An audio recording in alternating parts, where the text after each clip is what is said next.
offered, they're also able, their lives get to be transformed. And I'm happy by the time most of them come out of there, they have realized their mistakes, they've reflected on themselves, and they come up totally, transformed people. Okay. Yes. And what would make one, what would make someone decide to kill someone as a sign of revenge?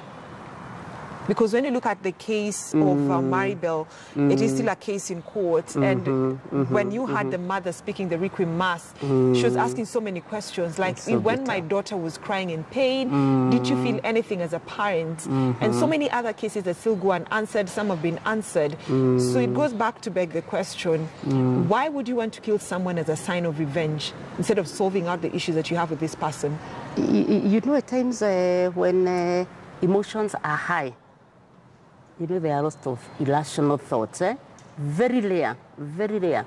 Do you even reflect on what is going on your mind?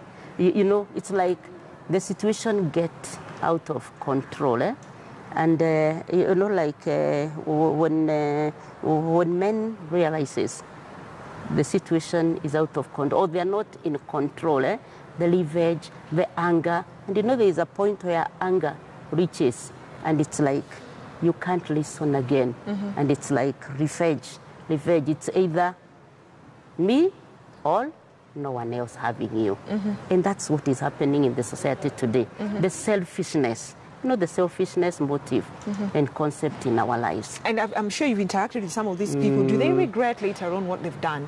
Yeah, depending on the process they go through after that. You saw even the other case of this girl who was in jail the other day, where at one point she realized what she has done and she was seeking for forgiveness.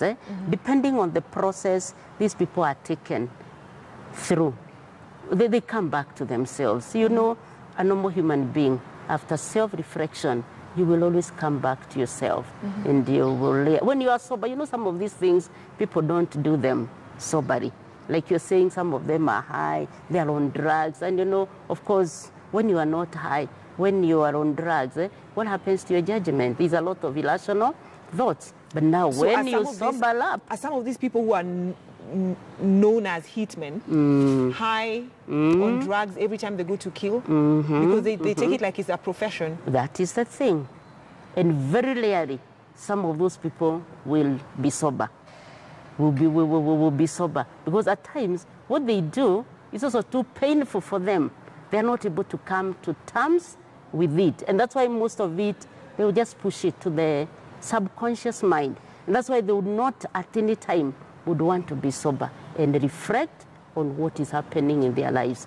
It's also so painful. Some of these experiences are also very, very painful. And that's why a normal human being, unless you are high on something, unless you are not sober, you can't do some of these actions. And that's what happens with the hitmen.